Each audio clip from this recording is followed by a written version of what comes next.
जय श्री कृष्णा, राधे राधे।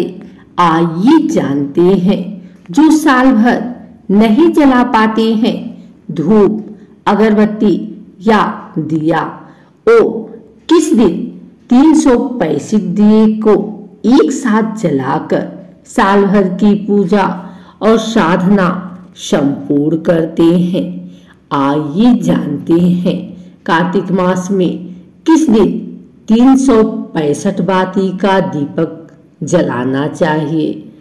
जिन लोगों को साल में कभी कभार या बिल्कुल भी घर में धूप, अगरबत्ती या फिर दिए जलाने का मौका नहीं मिलता, वो लोग वैकुंठ चतुर्दशी के रोज एक साथ 365 दिए जलाकर साल भर की पूजा साधना की कमी को पूरा कर सकते हैं। इस दिन लोग 365 दिए जलाकर भगवान विष्णु की पूजा करते हैं। इसी दिन नदियों के किनारे या फिर मंदिर में दिए जलाने या फिर व्रत, जप, तप या दान करने से मनोकामनाएं पूरी होती हैं। वैकुंठ चतुर्दशी के दिन कम से कम 14 दीप दान करने का अलग महत्व है। बुधवार शाम सनातन धर्म में मंदिर में लोगों ने वैकुंठ चतुर्दशी पूजा के साथ हर व्यक्ति ने 365 दिए जलाने चाहिए। पूजा के लिए आए हर व्यक्ति को 108 बार परिक्रमा करनी चाहिए। 6 बजे के बाद से मंदिर में पहुंच जाना चाहिए। वैकुंठ चतुर्दशी की मान्यता है कि एक बार भगवान विष्णु काशी में भगवान शिव की पूजा करने पहुंचे। वहां मणिकर्णिका घाट पर स्नान करने के बाद विष्णु भगवान ने कमल के 1000 फूलों को शिव जी पर चढ़ाने का संकल्प लिया। लेकिन जब भगवान विष्णु पूजा करने लगे तो भगवान शिव ने भक्त की परीक्षा लेने के लिए एक कमल को अदृश्य कर दिया। अचानक कमल का एक फूल कम होने पर भगवान विष्णु ने सोचा कि मुझे भी संसार के लोग कमल नयन कहते हैं, तो मैं भी अपनी एक आंख चढ़ा देता हूँ।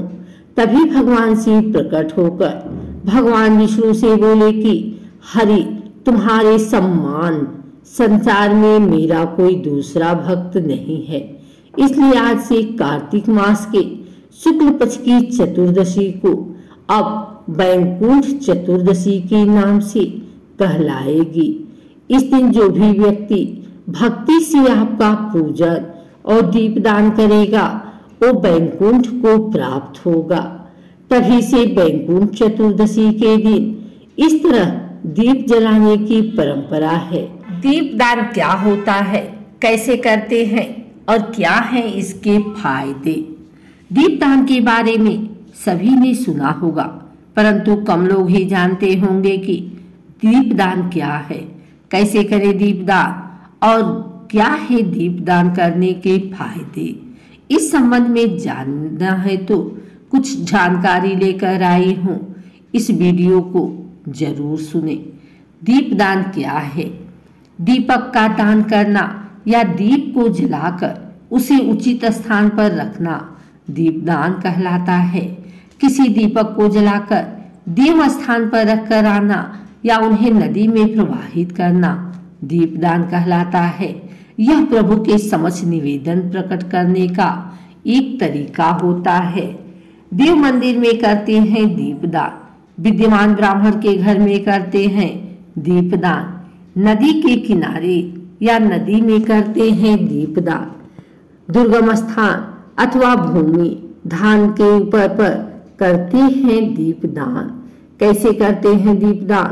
किसी मिट्टी के दिए में तेल डालकर उसे मंदिर में ले जाकर जलाकर उसे वहां पर रख आए। दीपों की संख्या और बत्तियां खास समयानुसार और मनोकामना अनुसार तय होती है। आटे के छोटे से दीपक बनाकर उसमें थोड़ा सा तेल डालकर पतली सी रुई की बत्ती जलाकर उसे पीपल या बड़ के पत्ते पर रखकर नदी में प्रवाहित किया जाता है। देव मंदिर में दीपक को सीधा भूमि पर नहीं रखते हैं, उसे सप्तधान या चावल के ऊपर ही रखते हैं। भूमि पर रखने से भूमि का आघात लगता है।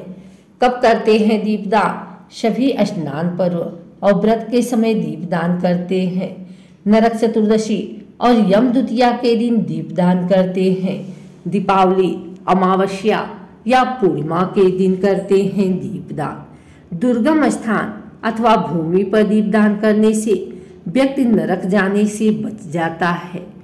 पद्म पुराण के उत्तरखंड में स्वयं महादेव कार्तिकेय को दीपावली, कार्तिक कृष्ण पक्ष के 5 दिन में दीपदान का विशेष महत्व बताते हैं।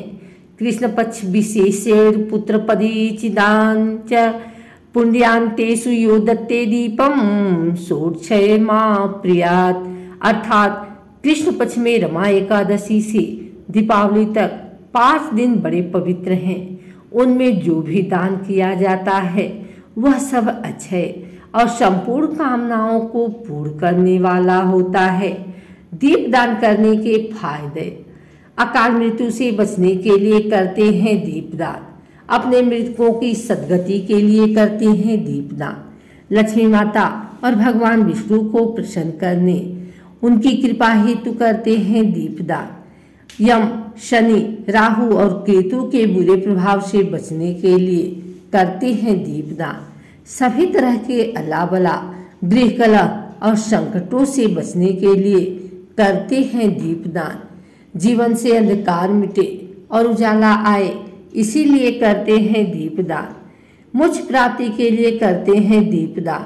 किसी भी तरह की पूजा या मांगलिक कार्य की सफलता हेतु करते हैं दीपदान। घर में धन समृद्धि बनी रहे, इसीलिए भी कहते हैं दीपदान।